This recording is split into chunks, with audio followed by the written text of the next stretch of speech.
2030 বিশ্বকাপে আর্জেন্টিনা দলে লিওনেল মেসির জার্সিতে আসছে থিয়াগো মেসি। বাপের পথ ধরে এবার আলবিসেলেস্তেদের নতুন 10 নম্বর। লিওনেল মেসি ফুটবল ইতিহাসের এমন এক নাম যার প্রতিটি স্পর্শের রচিত হয়েছে শত শত মহাকাব্য। 39 বছর বয়সে উত্তর আমেরিকার বিশ্বকাপে আর্জেন্টিনাকে টানা দ্বিতীয়বার ফাইনালের মঞ্চে দাঁড় করিয়ে বিশ্বকে তাক লাগিয়ে দিয়েছিলেন ফুটবল রাজপুত্র। কিন্তু কালের পরিক্রমায় 2030 সালের বিশ্বকাপে যখন মেসির বয়স হবে 43, তখন কি নীল সাদা সাম্রাজ্য সেই বিখ্যাত 10 নম্বর জার্সিতে শেষ হয়ে যাবে মেসি যুগের অধ্যায়, নাকি শুরু হতে যাচ্ছে আরো এক অবিশ্বাস্য ফুটবলের রক্তধারা?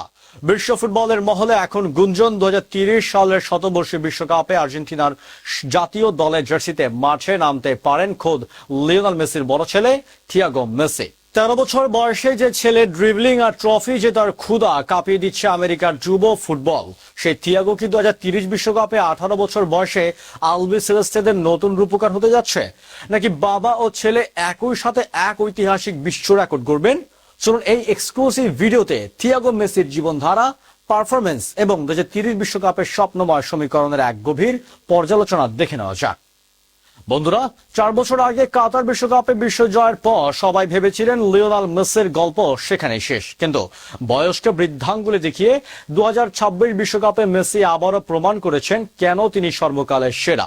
যদিও এবার স্পেনের কাছে হেরে ট্রফি উঁচিয়ে ধরা হয়নি, তবুও পুরো টুর্নামেন্টের 8টি গোল ও 4টি অ্যাসিস্ট করে ফুটবল বিশ্বের হৃদয়ে নিজেকে পুনঃপ্রতিষ্ঠিত করেছেন তিনি। তবে সময়ের নিয়ম বড়ই নির্মম। 2030 বিশ্বকাপে মেসির বয়স হবে 43 বছর। সেই বয়সে মাঠে নামাটা অলৌকিক বিষয় হলেও আর্জেন্টিনার ফুটবল প্রেমীদের কল্পনার আকাশ কিন্তু থমকে নেই।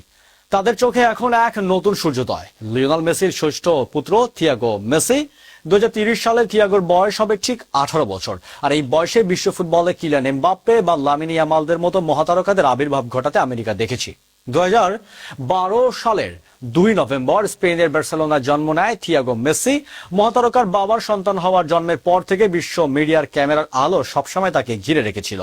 কিন্তু মেসি ও তার স্ত্রী রোকুজ্জো সব সময় থিয়াগোকে প্রচারণার আলো থেকে দূরে রেখে একজন সাধারণ শিশুর মতো ফুটবলের প্রতি ভালোবাসা তৈরি করার সুযোগ দিয়েছেন। ছোটবেলায় থিয়াগোর ফুটবলের প্রতি ততটা আগ্রহ না থাকলেও বয়স বাড়ার সাথে সাথে বার্সেলোনা ও পিএসজির একাডেমিতে ফুটবলের মৌলিক পাঠ নিতে শুরু করে সে। তবে তার আসল সম্ভাবনা ও প্রতিবার বিচ্ছেদের ঘটে 2023 সালে, যখন লিওনেল মেসি যুক্তরাষ্ট্রের ইন্টার মায়ামিতে যোগ দেন। বর্তমানে যুক্তরাষ্ট্রের ইন্টার মায়ামির যুব একাডেমিতে নিয়মিত অনুশীলন করছে 13 বছর বয়সী থিয়াগো। ইতিমধ্যে ইন্টার মায়ামির অনূর্ধ্ব 14 দলের হয়ে দুর্দান্ত পারফর্ম করে প্রথম শিরোপাও জিতে নিয়েছেন সে।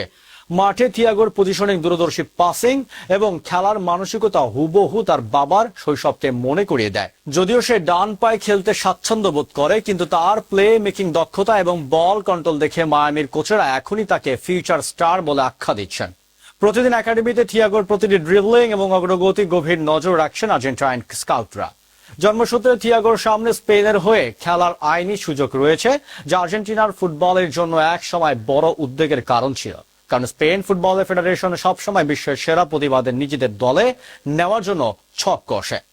কিন্তু সব জল্পনা কল্পনার অবসান ঘটিয়ে তরুণ থিয়াগো নিজেই নিজের অবস্থান পরিষ্কার করে দিয়েছেন। এক সাম্প্রতিক সাক্ষাৎকারে থিয়াগো সোজা জানিয়ে দিয়েছেন যে স্পেন সুযোগ দিলেও আমার স্বপ্ন একটাই, তা হলো আর্জেন্টিনার নীল সাদা জার্সি গায়ে ফুটবল খেলা। বাবার পথ অনুসরণ করে জন্মভূমির টান নয়, বরং বাবার ভালোবাসার দেশ আর্জেন্টিনাকেই প্রতিনিধিত্ব করার জন্য নিজেকে তৈরি করছে উদীয়মান প্রতিভা। 2030 সালে শতাব্দী পার করা বিশ্বকাপে যদি 18 বছরের থিয়াগো আর্জেন্টিনার স্কোয়াডে জায়গা করে নিতে পারে, আর 43 বছরের মেসি যদি মেন্টর বা খেলোয়াড় হিসাবে দলে থাকেন, তবে তা হবে ফুটবল ইতিহাসের সবচেয়ে বিরল ও আবেগঘন মুহূর্ত। বাপের উত্তরসূরি হিসাবে থিয়াগো কি পারবে মেসির সাম্রাজ্যকে টিকিয়ে রাখতে? আপনার মতামত কি? কমেন্ট বক্সে লিখে জানান। ফুটবলের এমন সব রোমাঞ্চকর ইনসাইট খবর পেতে আমাদের চ্যানেলটি এখনই সাবস্ক্রাইব করুন। দেখা হচ্ছে পরের পর্বে খুব শীঘ্রই। ধন্যবাদ।